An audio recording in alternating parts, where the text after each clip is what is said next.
Maize is a grass which is grown in most parts of the world.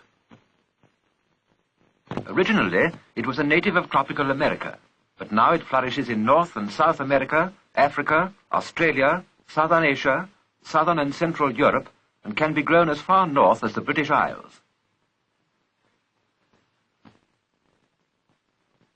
The maize seed head, or cob, is made up of rows of single grains. Each grain is really a fruit, with one seed in it. Here is a single fruit. In suitable conditions, each grain should produce one new maize plant. Here is a seed in good soil, and it begins to grow. The radicle grows downwards and soon bears many fine root hairs.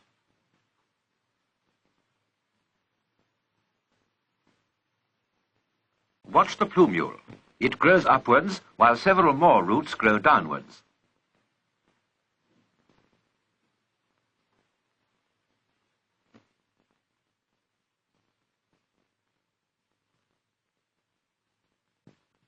The plumule has a sharp, hard point which pierces through the surface of the earth.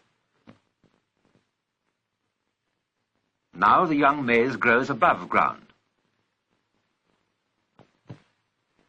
To balance the growing plant, the roots below spread through the soil.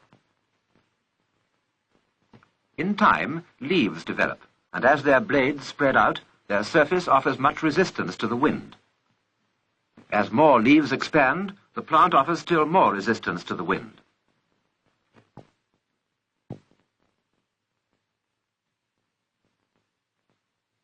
It's able to withstand the wind because above the ground, the maize now grows more roots to hold it securely anchored.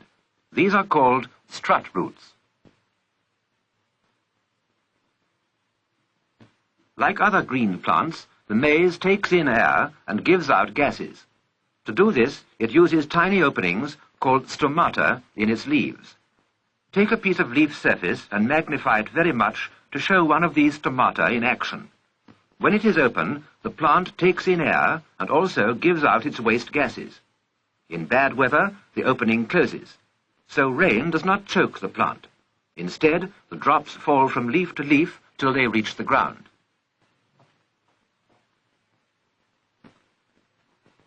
The permanent roots of the maize are about 5 centimeters beneath the ground. The roots are spread widely and hold the plant very firmly in the earth.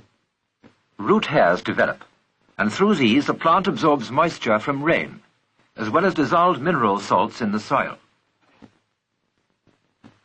In a very highly magnified root hair, you can see the living contents circulating inside.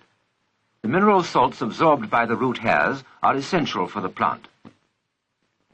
This is proved if we grow maize in experimental glass jars. By withholding different mineral salts, one from each of the different jars, we can find what the maize plant really needs for growth. The plant here at the end has all it needs. The second one is without phosphorus, the next without potassium, this is without magnesium, this without calcium, this without iron, and this last without nitrogen. A plant with all the necessary mineral salts, like the end one on the left, grows rapidly. As it gains height, it is even more likely to be blown over, but it develops a second set of strut roots, which support it firmly in the ground.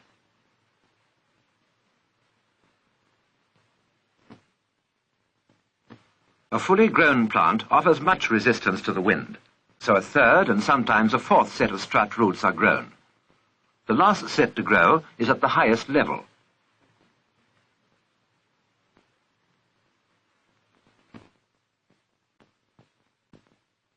A fully grown maize plantation is dense enough and tall enough for a man to lose his way in it.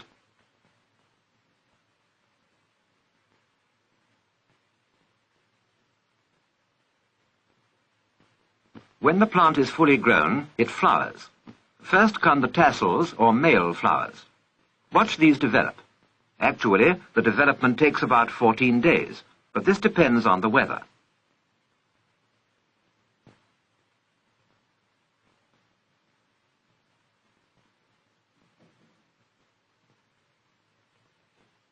The male flowers are near the top of the plant, and lower down grow the silks or female flowers.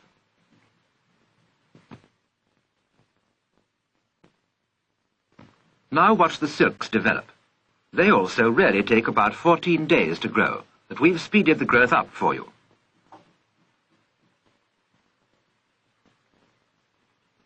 The fully opened silks are really a bunch of stigmas. Each stigma is over 25 centimeters long.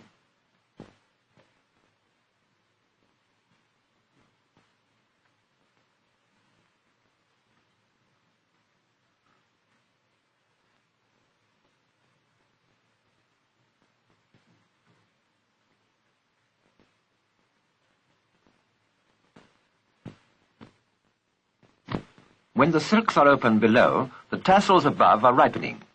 Each male flower has 3 stamens. These develop long, slender filaments on which hang the anthers that contain the pollen grains.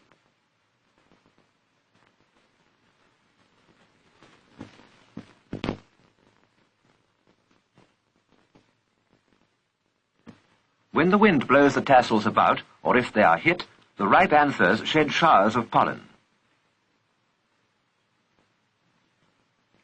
Now you see a good reason for the silks being lower down on the plant than the tassels. The pollen from the tassels falls down onto the silks. The pollen you see falling may come from a tassel on the same plant or from another plant. As they fall, the pollen grains are caught on sticky hairs which stand up on the surface of the long stigmas. Look at this one grain in a close view. In the sugary solution covering the stigma, the pollen grain is beginning to grow a long tube.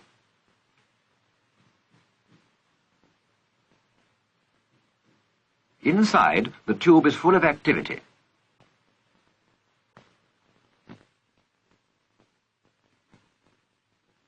As you see in this diagram, the tube grows down into the stigma.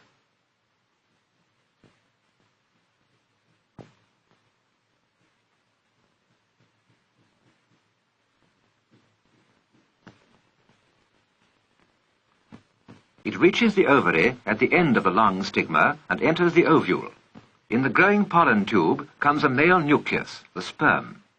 This is attracted to the female egg cell in the ovule and fuses with it. The egg cell forms an embryo which is capable of growing into a new maize plant. A second male nucleus joins with a second female nucleus and provides food for the tiny embryo. Within each of the ovules here, at the base of the silks, the embryo grows. The ovules develop into seeds from which new maize plants will grow. As the ovules develop, the silks gradually shrivel and the familiar cob swells and ripens.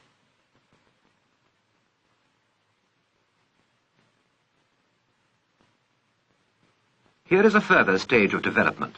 The cob is nearly mature.